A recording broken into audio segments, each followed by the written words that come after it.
पवन Kumar sir.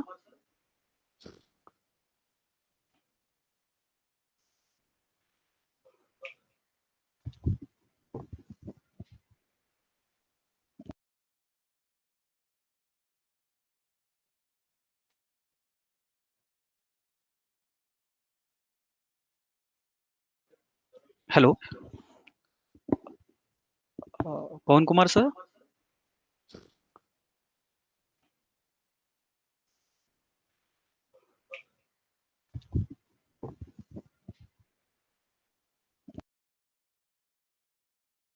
नहीं आ रही.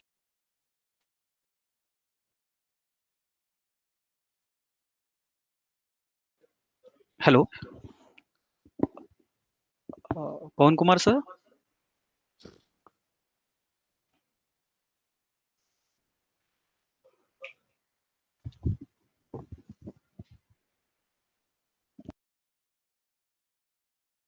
नहीं आ रही.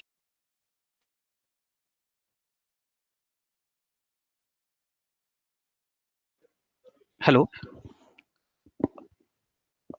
पवन Kumar sir. Hello. Hello. Hello. Yes, sir. You are audible, sir. Audible now? Okay. Yes, sir. Will you please allow me to share my content? Just a minute, sir. Can you share the screen now, sir? Moment, please. Yes. Hello. Pawan Kumar, sir. Hello. Hello. Yes, hello. Sir. Yes, sir. You are audible now. Audible now? Okay. Yes, sir.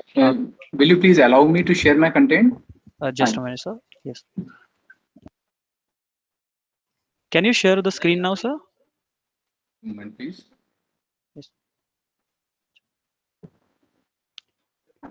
Hello.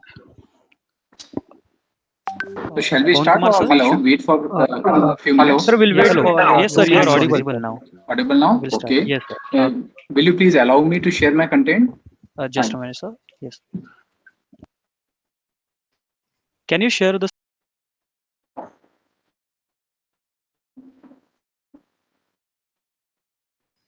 Hello.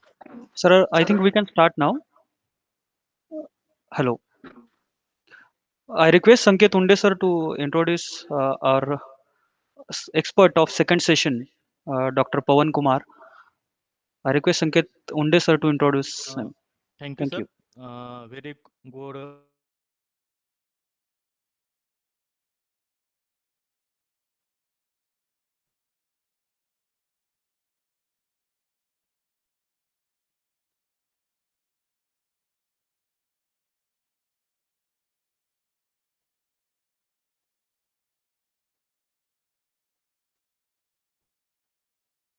Sanket.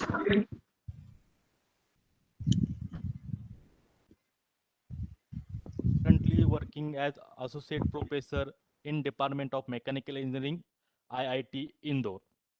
He received his BE from College of Engineering Kota, Rajasthan University in 1998. Further, he received ME from MNIT Jaipur in 2000. Later, he obtained his PhD from IIT Roker in 2011. He has teaching experience more than 21 years. He is expertise in fault diagnosis and of mechanical components, condition-based maintenance, machine learning, single processing. He is a member of professional bodies like American Society of Mechanical Engineering, Second Society for Reliability and Safety, and International Institute of Acoustic and Vibration. He has published more than 95 research papers as author and 151 as a co-author with the citation of 1702 and H index is 20. Without wasting much more time, I welcome you, sir, and I request to take the charge of this session and enlighten the participant with your words. Thank you very much, sir. Good afternoon, everyone. Am I audible? Yes, sir, you are audible. Okay, actually, I'm getting very low voice from other side, so I was just making sure that everyone is able to hear me clearly.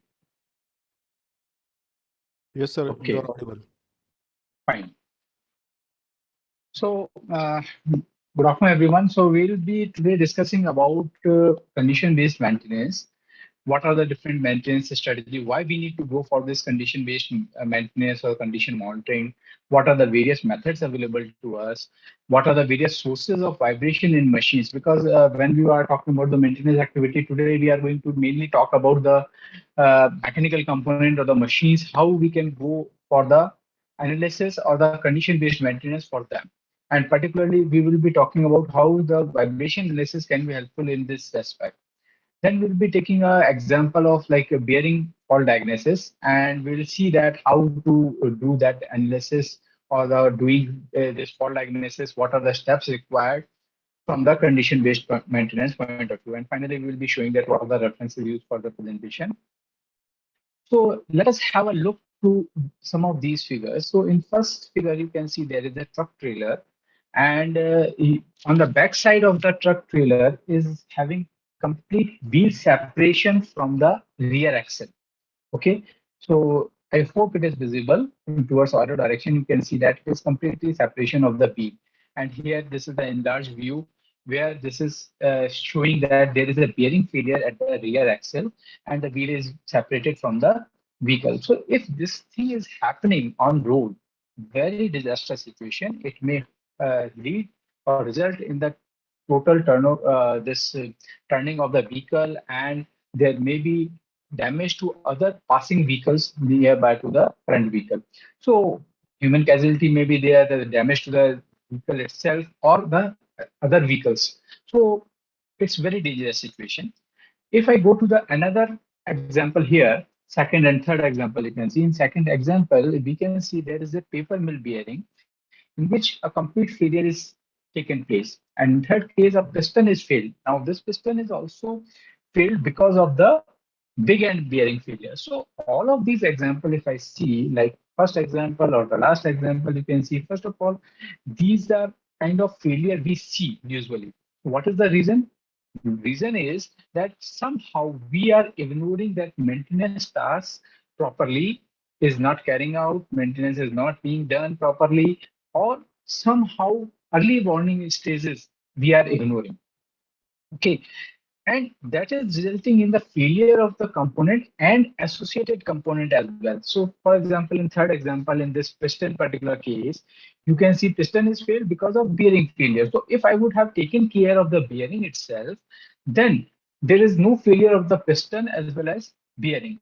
Similarly, in this example also, if I am getting some kind of noise, if I am getting some kind of vibration or some way of detection of these abnormality in the rear wheel, I could have avoided this particular situation, right? So with this, if I talk about condition-based maintenance, it is an important aspect for any industry, including machine or we can say production industry, process industry, wherever there are a lot of machines available, this maintenance strategy, which is should be proper one, because if you are not doing it, it is resulting in a significant waste. Okay, so conventional way of doing these maintenance activity are resulting in a lot of wastage of your efforts. So for example, with reference 11, they say that around 45% of all maintenance efforts are ineffective in nature, and 40% of scheduled maintenance costs are spent on assets with negligible effect on uptime or failure. That means whatever activities we are planning from the maintenance point of view, that is being wasted. That is not effective for the uptime of machine. Then 30% of maintenance activities are carried out too frequently. Fine, you want to avoid failure, you want to increase the uptime, but if I'm frequently carrying out the maintenance activities without requirement, then again it is going to result in a higher maintenance cost. So in both the cases, if I am not taking care of maintenance, that is also resulting in a higher maintenance cost, or if I am doing it too frequently without knowing the current status, that is also resulting in the higher cost. So I need to have a proper balance between these two tricky situations, right? So if I talk about maintenance strategy, I am having three maintenance strategy. One is the breakdown maintenance, which is a very conventional way of doing the things, then preventive maintenance and predictive maintenance. So when we talk about the breakdown maintenance, like we are having a truck trailer, it is moving and something happened, it is failed. Now it is on road and I want some help so that this can come on the road again, it should move. Okay, because business I'm only going to get when things are moving, they are in a working mode. If they are in downtime, no use. Okay, and if this maintenance activity is taking so much of time, then again it is a undesirable situation. So breakdown maintenance is having so many disadvantages that something is happened suddenly, catastrophic way, and because of that, there are associated things which may also happen. Okay, so all those things are the disadvantage of this method. This will result in the overtime cost because you want to make it in working conditions, so you need to give more time to the labor. They will be working day and night to make the plant in a proper condition.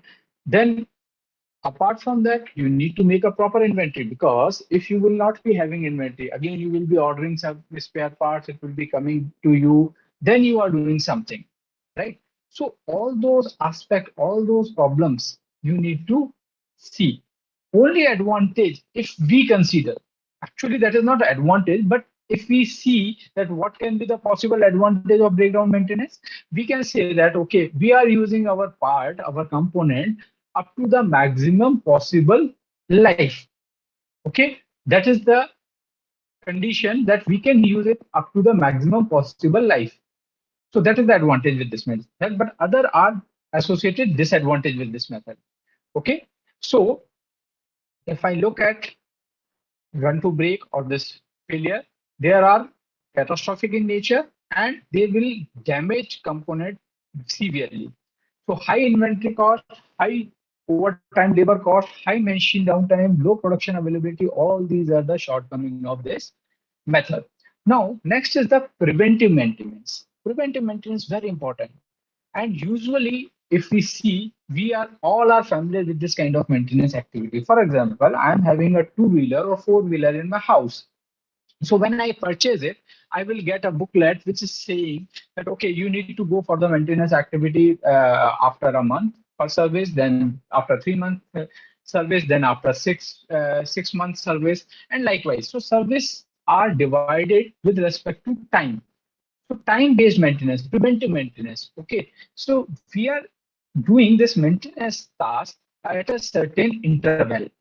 Okay, now that interval initially will be higher, then it is becoming bigger, bigger, then stagnant, then finally again it is going to be increased. So it is based on this lifetime. So in general, any component, if I talk about, it will be having this time kind of bathtub curve, actual values, actual time, maybe in terms of hours, maybe days, maybe years, maybe anything. So if I talk about a typical automobile, a simple automobile, there is a chances that initially this break-in or startup in which problem may be there when component is new, there may be a chances that within a month you may have some problem if there is any difficulty. Okay, then yeah, there will be a normal life. So the service period you are going to get like after 3 months or 6 months or so after some time when free services are over, we usually avoid. We are going within 6 months or a year.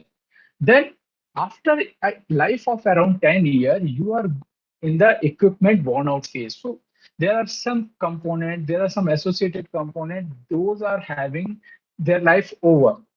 So they start creating problem. So in that case, again, this number of failure chances will be more. And because of that, you need to frequently visit the service shop.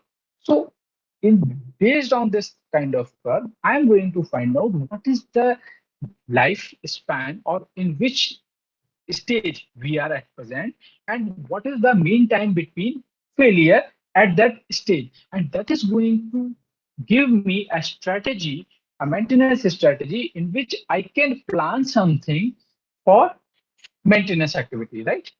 So mean time to failure or Bartok curve indicates that a new machine has a high probability of failure, and because of installation problem during the initial first few weeks. So that is the strategy by which we do the preventive maintenance. Okay.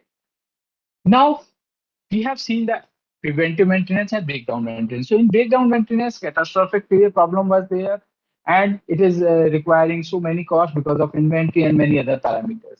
But in second case, when we talk about the preventive maintenance, we are doing maintenance activity at a certain interval, which was having advantage that chances of failures get reduced substantially.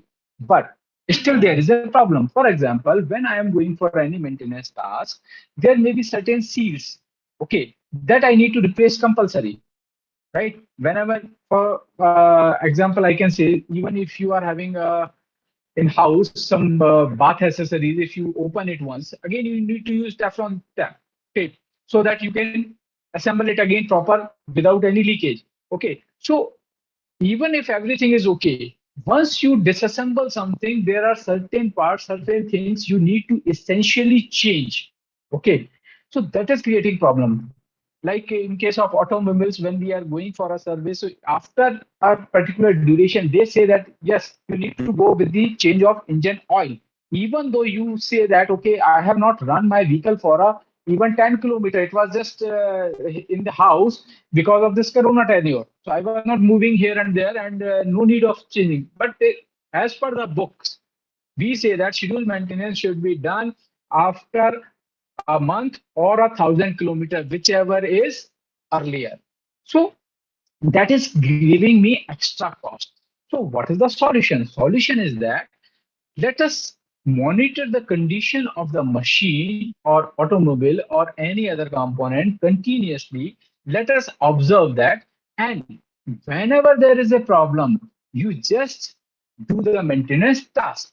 For example, you can have a network of, like Ola is having a network of different taxis and other things, or I can have a transport business. So in transport business, if suppose my every vehicle is giving signal on a central hub that what is the current situation of that particular vehicle, okay, and some indication is there, yes, now driver, you please take care of this thing, there is some problem, so we can suggest them, right? My voice is coming properly. I got a message that some problem in voice. Is it okay? Hello? Yes, sir. Everyone? Yes, Okay, sir. Yes, Okay, audible, okay. sir. Audible, sir. Audible. okay, somebody wrote something. Okay, Okay, sir. anyways, Okay. fine. So if I am having that kind of signal, I can have three scenarios. In one scenario, I can suggest my driver, okay, you please do this particular maintenance. There is a small problem in this particular domain, and you can, if you do this thing, it will be resolved. Second situation may be that, okay, you need to go to the nearest workshop. It is located at this place, and you please do the maintenance tasks, right? And third case, I can, based on the condition, I can suggest my driver or the person who is driving my vehicle, okay, there is an emergency situation, do not move, stop at the place and ask the workshop person to come there and help you out. Because if you move it further, it is going to damage your vehicle in a more worst way, right? So that kind of maintenance strategy is known as condition-based maintenance, that we are continuously monitoring, continuously data is being fetched from the our machine or the vehicle, and based on that analysis, we are giving certain suggestion. So obvious advantage with respect to the other two is that in this particular case, overall failure chances will be less. We will be having less cost because overall maintenance cost will be less. Apart from that, we are not going for the scheduled task in which again extra cost is occurring.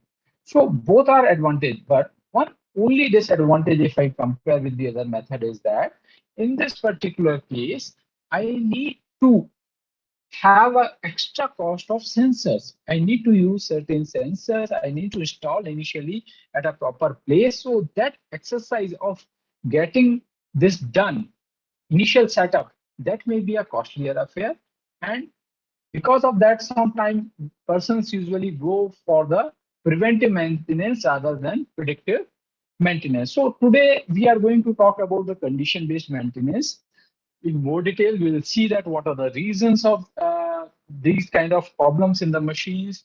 Then we will talk about that, okay, how the model-based diagnostics we can do, or another way is data-based diagnostics. So both we are going to discuss today.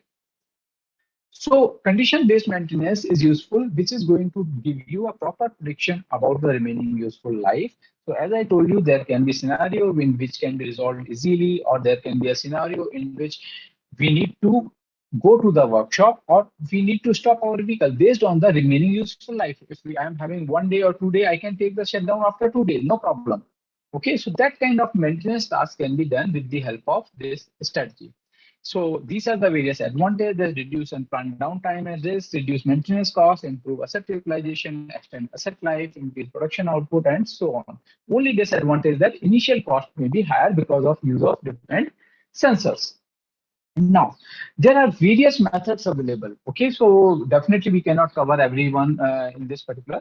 So these condition monitoring methods are used for bearing as well as many other application mechanical component. You can use it, and no technique is good for all kind of component. Okay, some technique is good for some kind of component. Some technique is having very unique advantage. For example, if I talk about the thermal imaging or temperature monitoring. Okay, so thermal imaging or temperature monitoring may be very useful technique where there is no vibration or no noise, no acoustic signal. Okay, what kind of situation may be there? That kind of situation may be there in case of electronic component. For example, MCB in your house. They don't vibrate. They don't give any noise.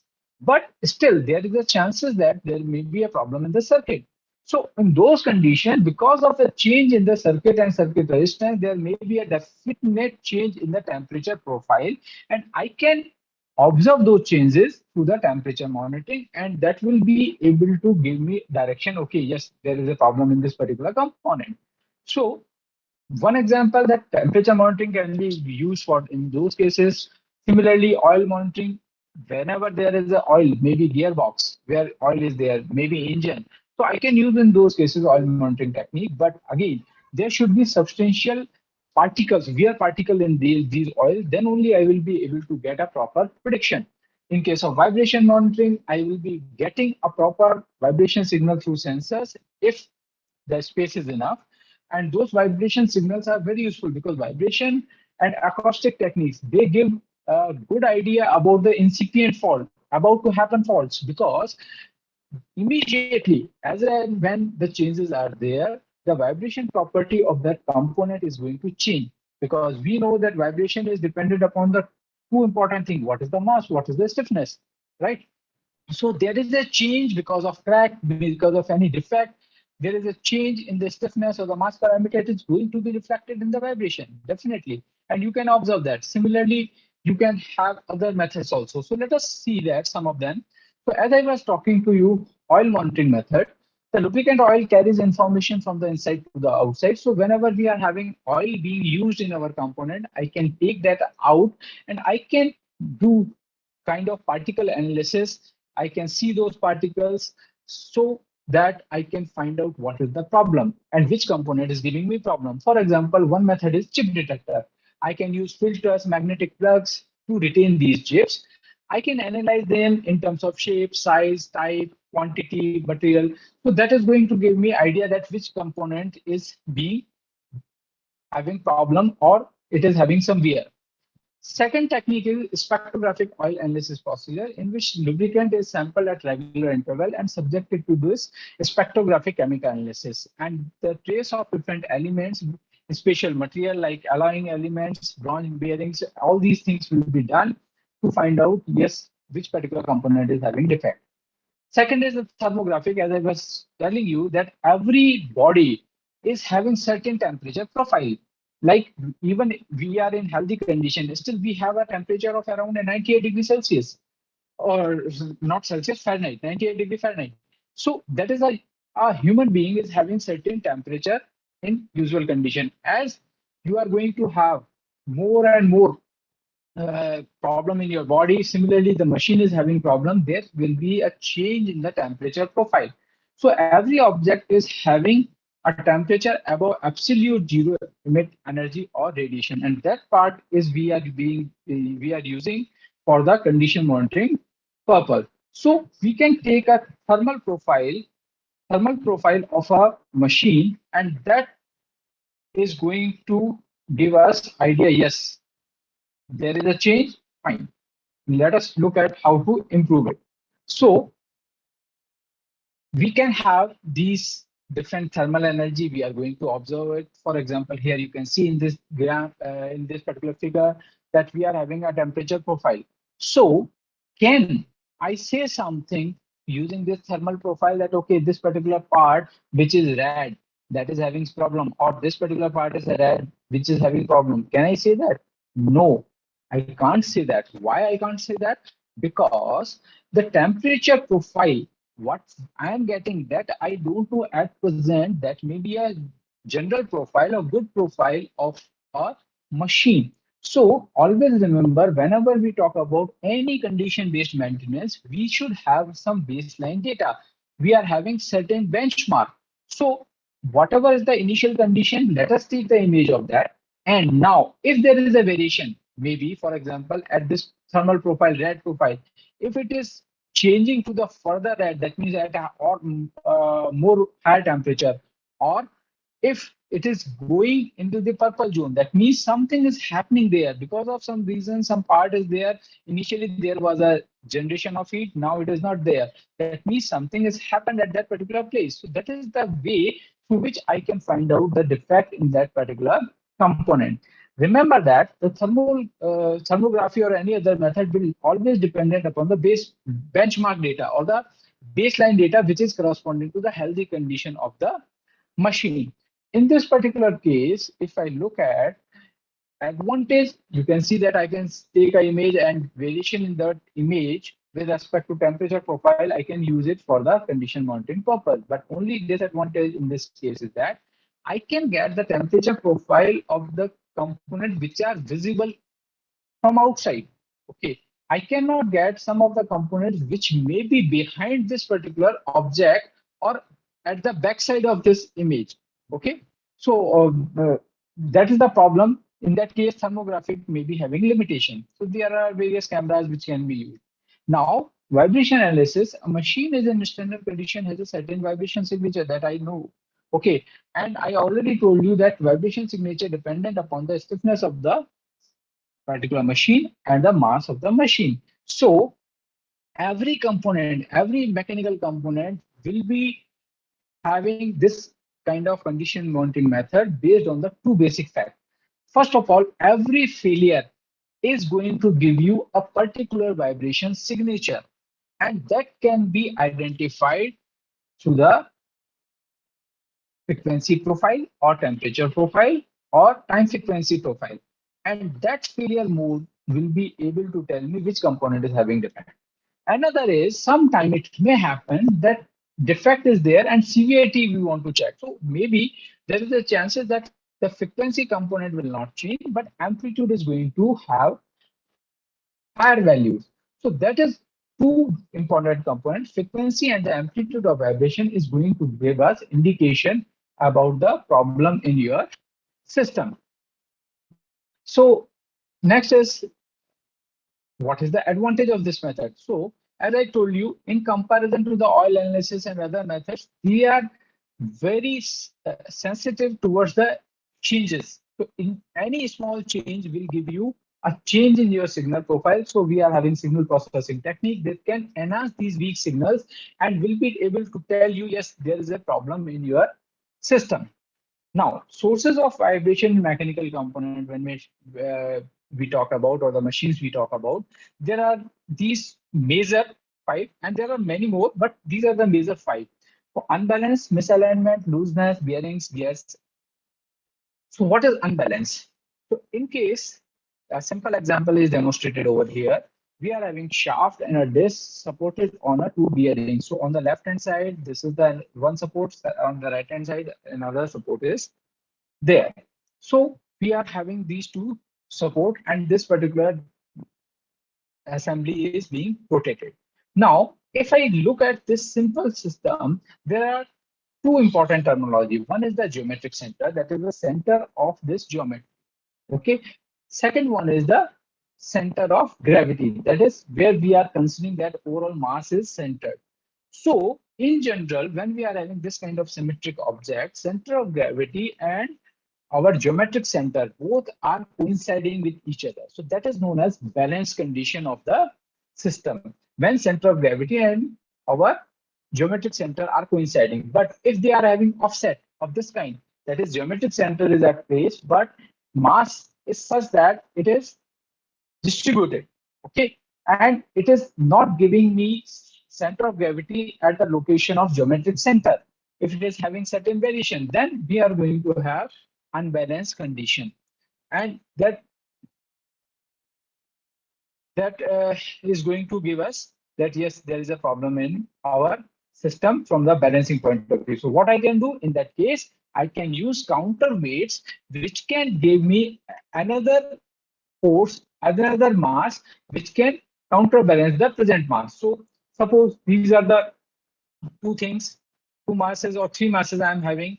So I can put it these three masses in such a way that whatever unbalance is coming, that is going to counter by these three combination of masses. So that is the way how we do the balancing condition. So here you can see that in this particular case, I'm having a machine which is rotating a shaft. So I can use these kind of masses over here to balance if any eccentricity is there, any problem is there. You can see in this diagram, in this video, that whenever geometric center and mass center both are same at the same plane, you can see in this plane, shaft is rotating continuously and perfectly, no problem. Okay, it is having no motion in this plane. But as soon as I will go to the second condition when there is an unbalance, so wherever this mass center is shifted towards that, here it is indicated by the red marks. So wherever this is happening, it is going to have a shift. And because of this shift, it is going to move this shaft in this particular plane. And if I can capture this signal, if I can capture this signal, I will be able to say, yes, there is a problem. So let us see how I can capture it. So what I can see that it is moving in this plane. So let us attach something which can read or which can record this particular movement of the shaft. So I have used a simple dial gauge to demonstrate that, okay, yes, it is fluctuating. So whenever red mark is going towards the right, it is going to have plus 10. When it is going towards the left, it is going to minus 10. So basically my fluctuation I can see based on the position varying from minus 10 to 10. Continuously it is happening, right? So if now, if this value, if I connect on the paper, what is going to happen? If I connect it with this help of a paper, I can see that minus 10 to 10 fluctuation may be recorded on a paper like this, right? And if this I want to read out, I want to record with respect to time, then paper need to move with respect to time. So you can see that this is going to generate a harmonic signal, which is having a constant time interval between these two, which is based on the speed of rotation of this shaft, and amplitude is dependent upon the minus 10 to 10. Now, here we need to understand two things. This time period between two peaks is defining the frequency by which it is repeating itself, and amplitude is defining something else. So now try to understand that if the shaft is rotated with the higher speed, what is going to be changed? What is going to be different in this case? If shaft speed is more, then If shaft speed is more, this is going to be a time difference between the two will be less. And if time interval will be less, the frequency will be more. So speed increase is basically going to result in a less time period. It is going to repeat it quickly and corresponding frequency will be more. But when I will be having this amplitude will be dependent upon what? How much deflection it is having. Okay, and deflection will be dependent upon the amount of unbalance. So if unbalance will be more, it is going to fluctuate more. Okay, if it is less, it is going to have less fluctuation. So amplitude will be dependent upon these two parameters, right? So if I look at speed, it is going to be like this. And as this is going to move further, okay, but if unbalance is higher or lower, it is going to define this amplitude. So in this case, unbalance is less. In previous case, unbalance was more. So based on that, you will be having difference in the amplitude and the frequency. Next is the misalignment. Second reason is misalignment. In case of misalignment, as you can see here, in case of misalignment, I am having two conditions. One is the parallel misalignment, another is the angular misalignment. So parallel misalignment, as figure is clearly indicating, we are having two shafts which are supposed to coincide with each other, but they are having certain offset. Okay, they are having certain offset over here, right? So when there is an offset, which is of this distance, so it is going to have certain misalignment problem, and it is going to give me a signal in the vibration spectra. Similarly, if I'm having a second condition in which shafts are intersecting each other, in this case, shafts were not intersecting, they were parallel but having offset. In this case, they are intersecting each other, but they are not coinciding. They are making certain angles. So that kind of misalignment is known as angular misalignment. Now, whenever this kind of misalignment is there, it is going to provide an extra load on your system, on the bearing, supports, and this is going to result in the lesser life of these bearings, okay, which are providing support to the shaft. And this kind of signal we can easily observe. So in case of parallel misalignment, you can see that I can check it using the dial gauge kind of indicator, in which the continuous reading I can take over here, and the peak will be coming on the twice of, that is twice of rotational frequency. Twice x means twice of rotational frequency of the shaft, and other peaks will be coming on the 1x and 3x. So that is going to be the kind of spectra I am going to get in case of parallel misalignment. But if we are having angular misalignment, in this case, I need to use my sensor at this location in these phases, because this is going to give me the inclination or the angular data. So in this case, when I take this spectra, I'm going to get the peak at the 1x, second peak will be at 2x. So by seeing this frequency peak, amplitude value of these peaks, I can judge whether it is a parallel misalignment or the angular misalignment. Now comes another important aspect, that is known as bearing.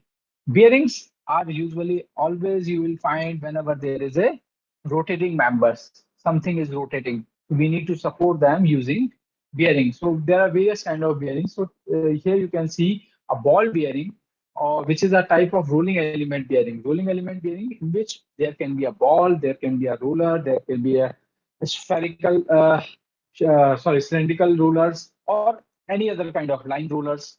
So different kind of roller may be there. So rolling element bearings are having this kind of arrangement in which there is an outer race, there is an inner race. The shaft is in interference fit with the inner race, which is rotating, and outer body, outer race is rigidly mounted on the housing. So in these kind of arrangements, there are two reasons of vibration. One is the parametric effect, another is the various defect in the bearing component. So when we are having parametric excitation, we are talking about the parameter related things. For example, clearance. We are having radial internal clearance in the bearing. Always you will see there is certain radial internal clearance in the bearing. Why that is there? That is there to compensate for the thermal expansion. Whenever we are having higher speed, things are moving at the very high speed, then there is a chances of a small expansion of micron level. And but if it is not given, then there is a cease operation. Operation will not move, right? Is it clear? Okay. Now, second is the point contact or line contact. Point contact means when there is a ball bearing, ball and the races are having a single point contact. Okay, so the kind of restoring force we are going to get, that is going to be different than what we are getting in the case of roller bearing, which are having a contact between the races and these roller as a line contact. And third is our balance and unbalanced rotor effects. So in case of balance and unbalanced condition, we have already discussed. In that case, that is also going to result in the vibration in the system, right? Now, defects. Bearing can have various kind of defect. That includes localized defect and distributed defect. Localized defects are those defects which are at a certain location, like crack, pits. Pits are the defects which are at a certain location of micron level, 20 micron below, because of fatigue. Okay, fatigue. Why fatigue will be there? Because when bearing is rotating, one thing, some balls are coming in the load zone, that is toward downward direction. Then again, they are being relieved when they are going upward. So in that movement, it is going to get a compressive stress, then it is going to be relieved, and this process is continuously taking place. So fatigue stresses will be there. So pits are because of surface removed from the bearing components and of 20 micron below. But if it is continuously subjected to the further fatigue, it may result in the wider size, that is known as fall. This fall is of wider size, larger size, and in that case, defect is continuously increasing. Okay, so around up to 100 micron, we can consider it as a swelling. Then dents and bumps. So sometimes dents and bumps may be there because of the some impurities, some contamination. So if some contamination, some foreign particle is coming in the bearing, there is a chance, if it is a hard material, it is going to dent. Okay, it is going to create a kind of denting on the surfaces, or it may be soft in nature. In that case, it will be stick on the surface and it will act like a bump to the rolling elements. Then comes distributed defects. In case of distributed defects, we are having different waviness kind of nature. Waviness is the basically surface properties are being changed, right? So waviness, outer race, inner race, rolling element, basically whole surface is going to have a different kind of nature or irregularities. Okay, that may be because of manufacturing, that may be because of design condition. So you can see these kind of defects which are local in nature,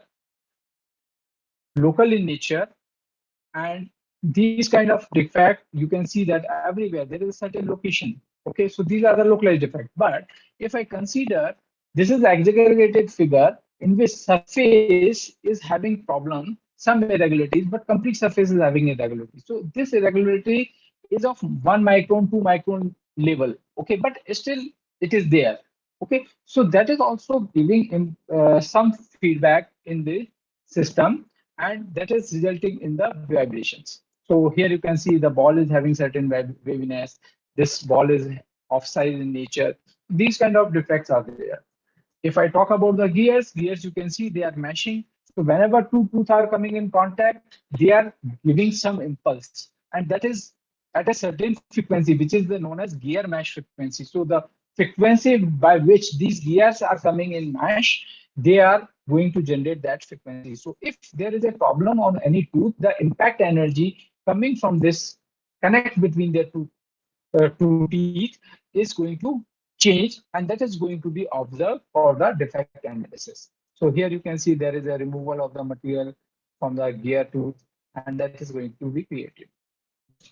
Now, let us talk about the bearing defect frequency, because as I told you when we were talking about the vibration analysis is an important technique, and it will be able to give me a good result because every component, every part is giving distinct frequency. Okay, so here you can see that there is a term known as cage rotational frequency, then outer race. So every frequency is different, unique in nature, and corresponding to these unique nature of the frequency, I can say yes, there is a problem in my system, right? Is it clear? Yes. Okay, so let us see how this is happening. Sorry. Yeah. So closely observe this particular bearing, which is continuously rotating.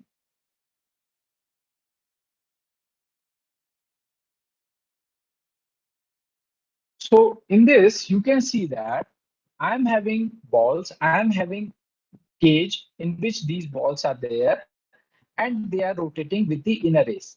Now, initially what is happening that we are having at the center, we will be having our shaft, which is closely connected with this inner race. And when inner races start moving, because of that, this cage is going to move, and outer race we are considering as a stationary one. So if you remember that there is a always, sorry, there is always a load zone. If I talk about a shaft supported by this bearing, there will be a load zone which is giving load in the downward direction like this. I will be having load in the downward direction, and the bearing which is at the bottom side, or balls which are at the bottom side, they will be having maximum load. And the balls which are going from this load zone, that means after half of this bearing, if it is going up in the upper direction, they will be having certain clearance and they will not be subjected to any loading condition. So because of that, something is coming in load zone, something is going from the load outside the load zone. So there will be elastic deformation of these balls and races. And whenever they will be going outside, that deformation will be coming to a neutral condition. Again, they are being compressed, then again going to the neutral condition. So restoring force is continuously coming on the different balls, and that is giving excitation in your system. Now, what is the frequency of coming this ball into the load zone? That is known as our frequency of cage, because ball are bounded with the cage. So cage frequency is fundamental frequency, and that is given by this equation 1, that is omega inner 1 minus d by d cos alpha, where small d is our ball diameter, capital D is our pitch diameter, and B is the number of ball, alpha is our contact angle. So for big group ball bearing, this alpha will be 0. So we are having second condition now, outer race defect. If I am having outer race defect in my bearing, outer race defect in my bearing, now you again see that whenever, now this outer race defect can be of dent, can be a bump, can be a spall.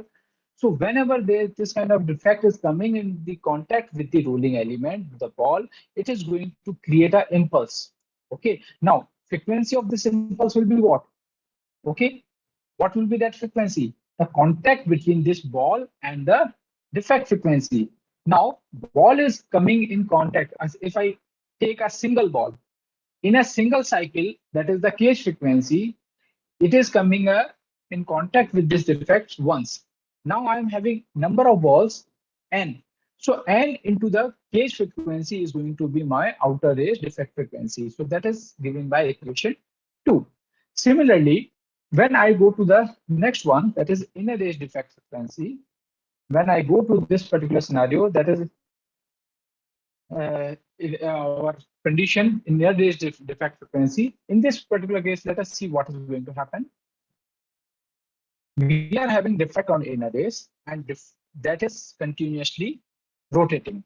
Okay, defect is also rotating and coming in contact with the ball. Now balls are rotating, our defect is rotating, so the relative velocity between the inner race and the cage is going to increase or give this exciting frequency known as inner race defect frequency, which is higher frequency in nature.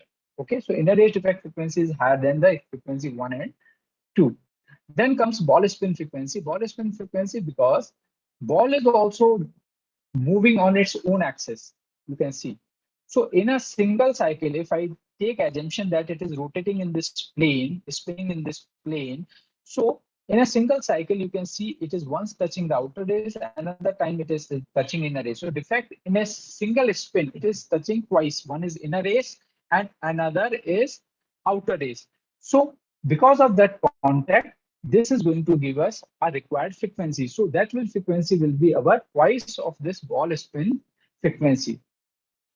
Okay, so these frequency component I can see in my spectra, and that will be giving me clear picture of yes, there is a problem in your system. Okay, now when we talk about any fault diagnosis system, maybe bearing, maybe gear, maybe anything else, there are three major steps you need to take care. First is the modeling part, second is the data acquisition, third is the fault classification methodology. So when we talk about the modeling of the system, basically we are talking about the scenario in which we want to have a physics-based model.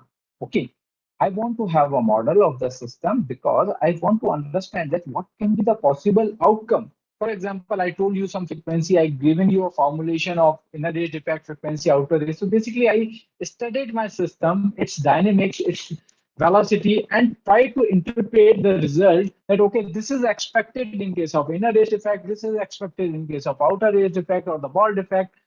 Now, after understanding that system physics, I will be taking an actual system and acquiring the data from the system. And that system is being analyzed by me.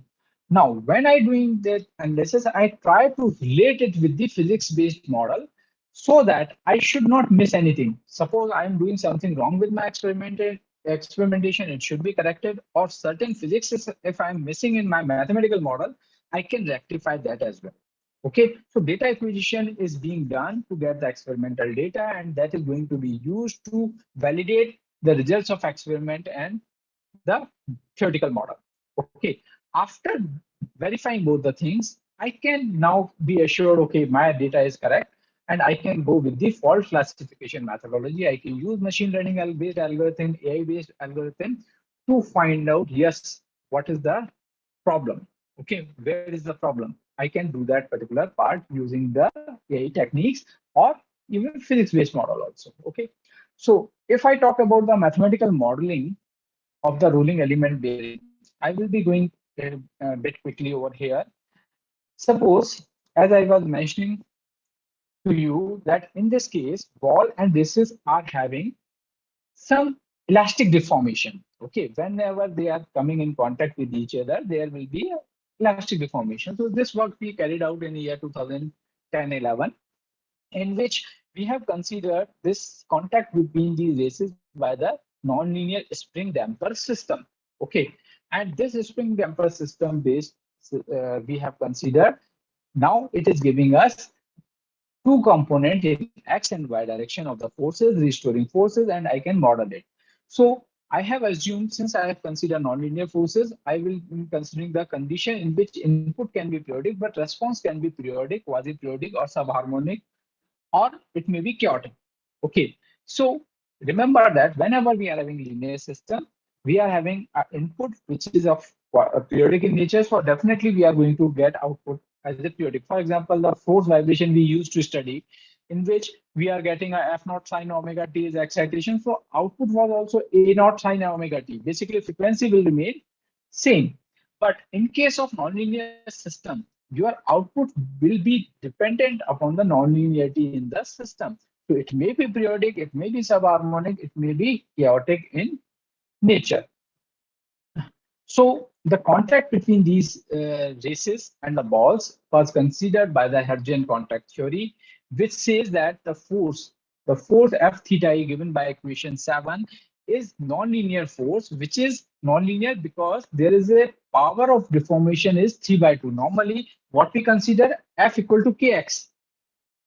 What we consider F equal to Kx. So F equal to Kx is representing that force is dependent on the displacement linearly. But here you can see that power is 3/2. So it is a non-linear Hertzian contact force. given by equation 7. R theta is the radial displacement of the ith ball, which is given by equation 8, which is having component x cos theta plus y sin theta. Basically, that is the movement along x and y coordinate. We are taking that component in the radial direction. Gamma and delta. Gamma is your radial internal clearance, because restoring force will be taking care after overcoming this clearance. First, this clearance will be moved, then we will be having elastic deformation. So minus gamma. If there is a defect in the bearing, there is a cavity in the bearing. So delta is the effect of that particular defect. So due to defect, we are using this delta I term. So this is going to give me radial displacement r theta I. And if I substitute it back into the Hudson contact force, I'm going to get equation 9, whose two component will be giving me the forces in x and y direction given by equation 10. And the overall, if I consider equation 12 is going to be my governing equation of motion, which is 2 degree of freedom system, coupled equation we are having, and non-linear in nature. So when I will try to get the response by considering the different parameter like speed of rotor, clearance, defects, balance and unbalance effect, so I can use these parameters. So here you can see, like in this particular case, I have considered the defect on the inner race, outer race, or the ball defect. So that paper was published in the Nonlinear Dynamics Journal. So these questions I already considered, I already explained to you. Now let us see the responses. So in case of outer race defect, you can see that I am getting the responses, the peaks I'm getting on the ball passage frequency of outer race, and the signal is in periodic in nature, okay, at 2000 RPM. But as I move further, you can see that in this particular case, I'm getting responses which are chaotic in nature, and the different frequencies are overlapping each other. Okay, they are having interaction effects. You can see that variation. Okay, so I can get different nature of the responses. Now I can see that these are the up to 10,000 RPM, and based on that I can plot these kind of figure which are showing that there are two zones which are unstable in nature, A to A dash and B to B dash, in which this red or pinkish zone is indicating that this is the chaotic regime in which vibration amplitude will be more. Then similarly, similar analysis I can do for the inner race defect. Here you can see, then same instability diagram, or I can bifurcation diagram, I can get it. Similarly, I can do for the ball defect also. So this kind of mathematical modeling analysis is useful to find out where to operate our machine, what are the responses expected from our system, and then I can validate it through the experimental result, and I can do the further fault diagnosis using the machine learning techniques. So let us talk about this machine learning technique, or the way of doing these things using AI methods. Okay, so conventional way of doing condition monitoring was this. Okay, you can see in this flow, human expert is there observing the machines, getting the data, and based on the data they are predicting something. Yes, this is the good condition machine, this is the bad condition machine, and all those things are happening. So this is the conventional way. Now, how we are saying any person, human expert, and how he's getting that, yes, this signal is corresponding to the healthy condition or the faulty condition, how it is happening. Okay, so basically we will be calling any person as an expert based on its knowledge in that domain. Okay, I can be expert of a particular area, you can be expert of another area, doctor is an expertise of something else, and chartered accountant is expertise of something else. So based on your educational background and the experience, remember that experience in terms of your education and practical aspect. So that is making you expert. Your knowledge is making you expert. So similar kind of experience, if I can give to the machine, they will also become expert. So that is the idea about any expert system or AI technique or machine learning technique. So a broad subfield of AI is machine learning, in which we are trying to develop and design the algorithm which can learn from the experience. Okay, they will be given with the certain data, they will try to learn that, and they will be able to make certain decisions as human do. Okay, human being, they are making certain decisions. So same way, our machine can also take the decision, right?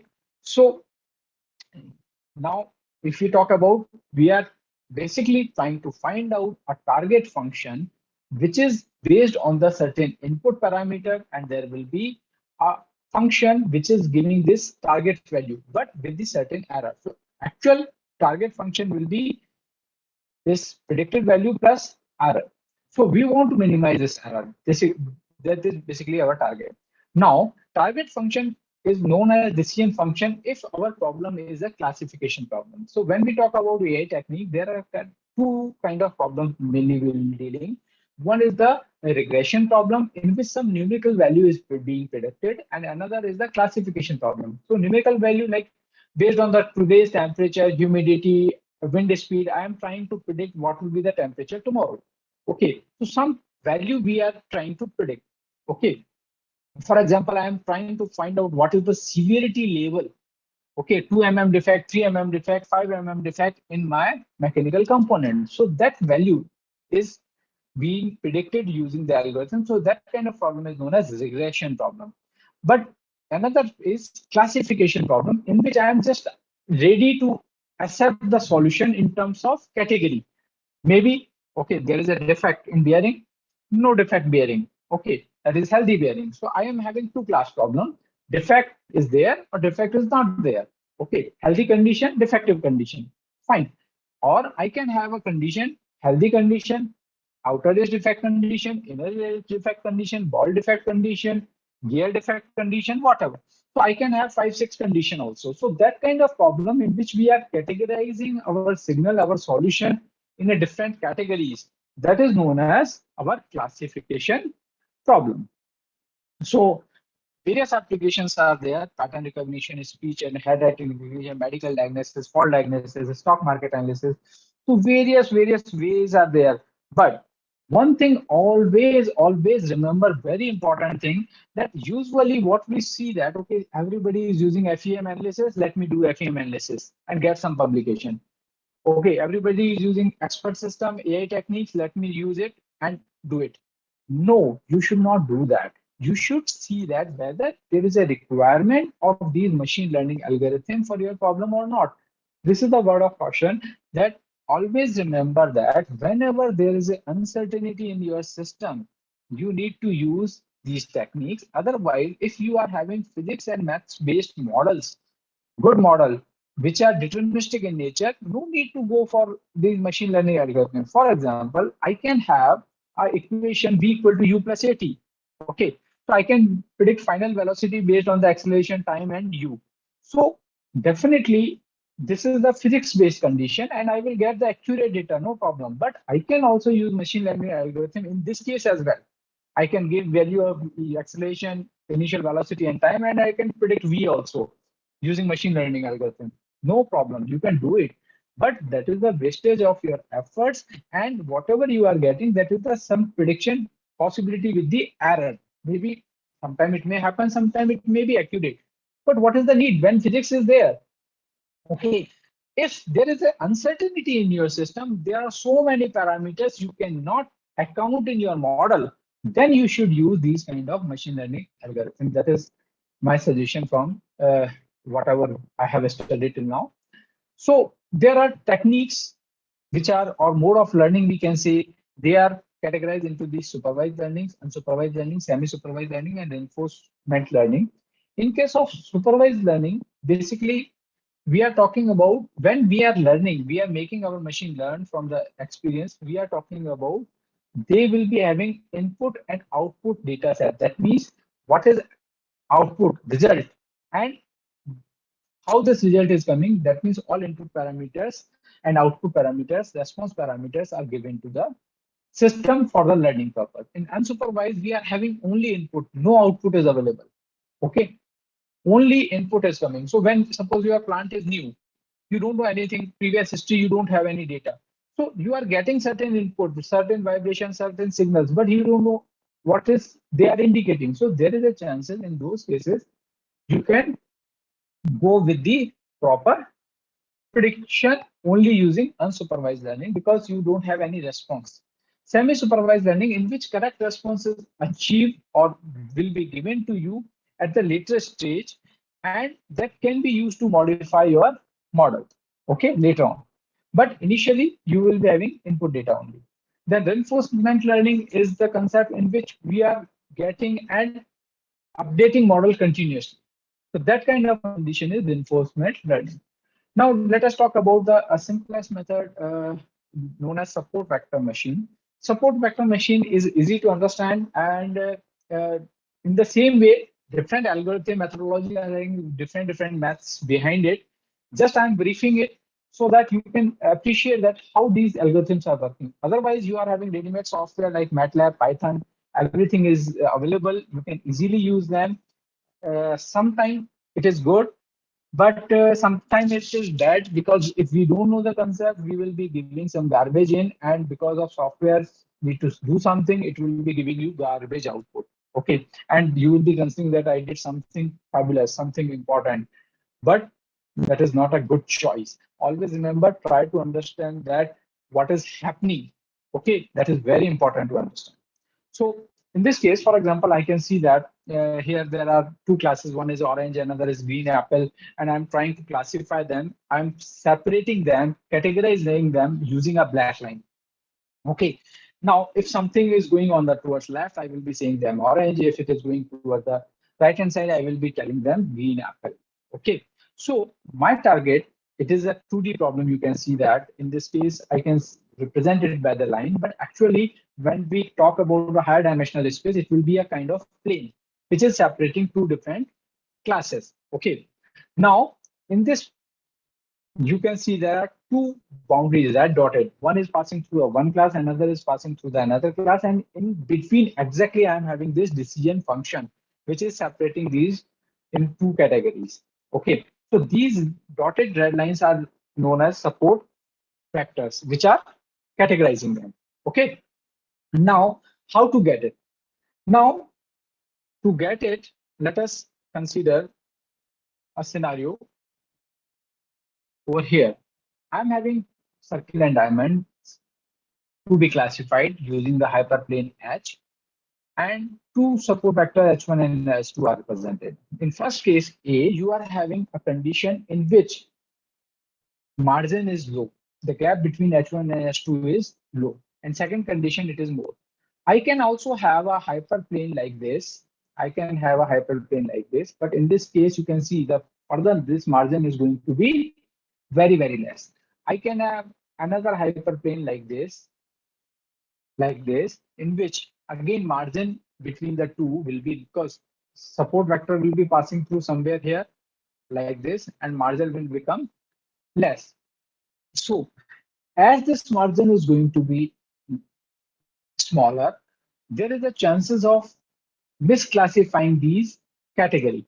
So the margin is indicating that accuracy. More margin is indicating that you are categorizing it in a better way. So the better generalization capacity is based on this margin. So that is the basic of support vector machine, that we can change orientation of this plane. Now orientation is dependent upon, if I simply talk about again line, 2D plane, y is equal to mx plus c. So m is going to define the slope and c is going to define the position. So similarly, if I talk about the plane, the coefficients of the input, they are going to define this orientation, and the constant is going to define their location. So our target is to identify that particular plane. Now let us take the example that I want to categorize a class into the positive class or negative class, +1 or -1 respectively. Okay, so output is +1 or -1. That is I want to predict. Okay, and plane is WTX plus B. So input is there, and corresponding to that, I'm going to predict this FX. Now, FX, you can see in this figure, FX, this value will be greater than 1, because our interested hyperplane is this one, given by this one. So if it is going in the positive, FX has to be greater than equal to 1, and the YI will be +1. And if it is less than equal to -1, then yi is going to be -1. So based on that, I can say that yes, it is in positive class or the negative class. But if I multiply these two, yi with this one and this yi with this one, I am going to get same condition, y fxi will be greater than equal to 1. And second case also, when because of this minus sign, it is going to change the sign in between this one. Okay. So again, I am going to get the condition which is given by equation 3, that always yi into fxi will be greater than equal to 1. So this is going to be my constraint. My objective is to maximize that margin, and constraint is this one, yi fxi must be greater than equal to 1. So when we calculate the Euclidean distance between the two, this is the distance, Euclidean distance given for this plane. Similarly, I can calculate for this one, and I can take this margin. So this margin needs to be maximized. So when I do certain mathematics, I'm going to get my objective function given by equation 5, which is minimization of half w square subjected to the constraint yi fxi must be greater than equal to 1, which is a nonlinear optimization problem, which can be solved by the Lagrangian multiplier and Kuhn-Tucker condition, and that can be used to get the right answer. That is going to give me right values of w and b. So that can be done. This special case I'm going to leave at present because of the paucity of fund. Let us talk about the certain case study. So the AI technique or machine learning technique I have used for the bearing fault diagnosis purpose, I have considered different cases with the outer edge defect, inner edge defect, ball with the corrosion fitting, or combination of these fault in the bearing. And I did analysis on this machine fault simulator. So overall flow is like this, that I have considered healthy and faulty bearing. Using machine fault simulator, I was getting raw vibration signal. These raw vibration signals, I have captured certain features. So features are what? Features are characteristic of that signal. Okay, like we say that, okay, this is the face of person. If I want, okay, somebody to sketch it, I can describe that nose is like this, lips are like this, color is like this. So basically, I'm describing them feature. And feature are indicating that profile of that or the face of that particular person. So similarly, here in this case, statistical feature like kurtosis, skewness, mean, standard deviation, whatever I will consider, all those statistical features are indication of certain features of this raw vibration signal, and their changes in these values are going to be indication of changes in the bearing conditions. Okay, so that will be used as an input. These features will be considered as an input to the machine learning algorithm, which is going to give me the condition, whether it is a healthy condition, whether it is a faulty condition, whatever. I can get it from this. Okay, now this is an important diagram. Why? Because this is a generic one. It can be applied to any kind of problem, and everything is a research field. For example, healthy and faulty bearing. Okay, so if you want to work on the condition monitoring aspect, you can take your own system. It may be engine, it may be tire, it may be power transmission, it may be electronic component, it may be hydraulic pump. So anything you can change over here based on your requirement. So that is one, that what is your problem definition you can change at this place. Second, corresponding machine design, then you are getting vibration signal. So I'm getting vibration signal, but if you are analyzing your hydraulic pump, it is better to go over the pressure signal. Why to go with the vibration? Okay, if you are doing some electronic component analysis, you can go with the current signature analysis. Okay, so the different kind of signal which is best suitable for your application, that is again a research problem. After getting this, you are getting statistical features. So what are the features? How I'm going to process this signal? What is the best way of processing this signal so that noise is emitted, noise is removed? And what can be the best features out of the available features? It is not always necessary that the number of features you will be taking more, you will be getting better accuracy. So optimization of these features can be another research domain. Then next research domain is the machine learning algorithm. So I have used support vector machine ANN. You can use deep neural network. You can use KNN. You can use CNN. So there are various techniques available. So in that, basically that algorithm development part is mainly done by CS person. But if you want to do, you can do it. So that is again a research domain itself. Then finally, fault diagnosis and prognostics. So that is another domain. So when I did this simple analysis, I was able to get the efficiency of 74% using support vector machine, and neural network was not giving that good accuracy. But when I used, like I told you that we can improve our algorithm. So in this case, what I did, I used a wavelet-based analysis. Raw vibration signal, rather than taking feature from that, I did wavelet-based analysis. I selected certain wavelet, I picked the best wavelet possible and used that as a way of extracting these important features. So when I got these features, I used them, and by doing that, I was able to improve my accuracy. Okay, so in this case, I was able to get the accuracy of around 99%, and in that way, it was a better algorithm, and both were published in different journals and were appreciated and having a good citations. So overall, conclusion is that you can use these methods, AI-based method for finding out, classifying the faults. That is an effective way. But be careful that always using these techniques blindly, that is not advisable. It may result in the garbage in, garbage out. So pick your parameter, pick your selection properly, and that will be very useful to you. Okay. So these are the references I have used for this work presented over here.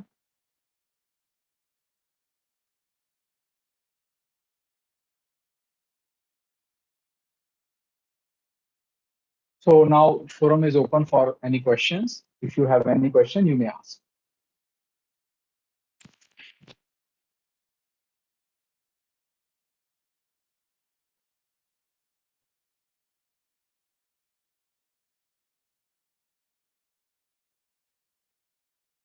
Hello, participants are requested to ask the questions.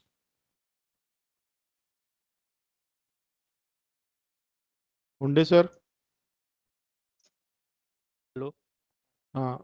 Uh, Participant, if you any question, please ask by unmuting yourself.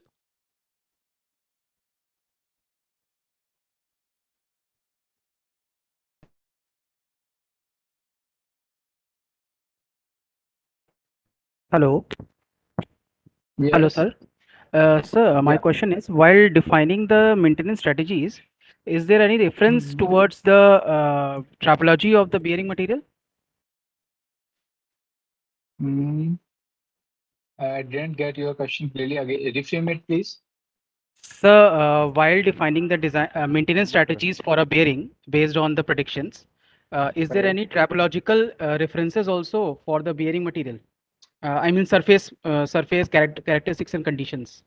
Yeah, that's what we talk about distributed effects. Huh? Distributed effects are based on the parameters of the surface only. And like when we talk about the lubrication properties or tribological aspect, the kind of bearing we are talking about the different bearing. Okay, in this case of ball bearing, etc., it is not good that because they don't use like directly lube oil. Okay, so in that case, it is better to go with the vibration or the acoustic based method. Okay, sir. And sir, which type of deep learning methods can be used in this?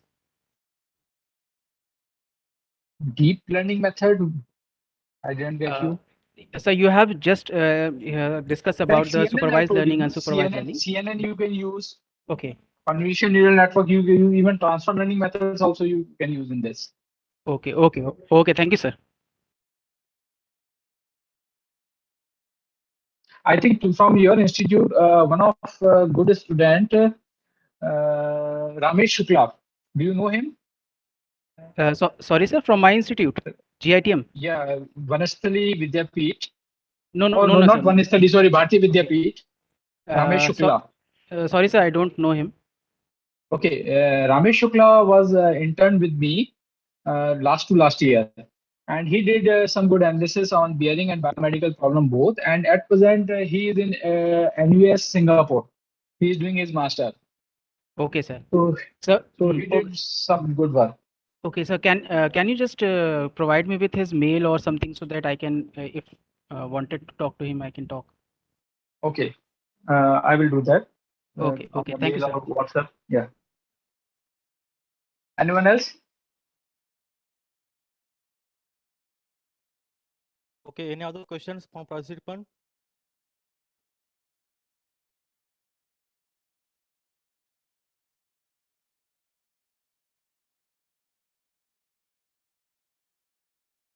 I think everybody is in a hurry for lunch, and probably that's why they don't want to ask. Okay, I will be conclude the today's session.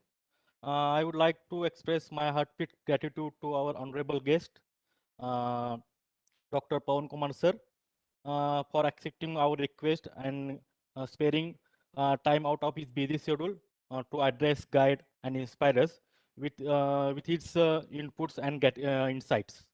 Uh, this has been a very informative and joyful session. We learn a lot of things like maintenance strategies. In the maintenance strategies, breakdown maintenance, preventive maintenance, predictive maintenance, and different condition of monitoring methods, source of vibration in machines, vibration analysis of bearing. In the vibration analysis of bearing, ball spin frequency, real time fault diagnosis system. And thank you very much, sir, for accepting our request. Once again, thank you, sir. Thank you. Thank One you, everyone. announcement for the participant. Third session will be start at 3 p.m. Please join at 3 p.m. Thank you, everyone. In the vibration analysis bearing, ball spin frequency, Thank you, real sir. time fault diagnosis system. And thank you very much, sir, for accepting our request. Once again, thank you, sir.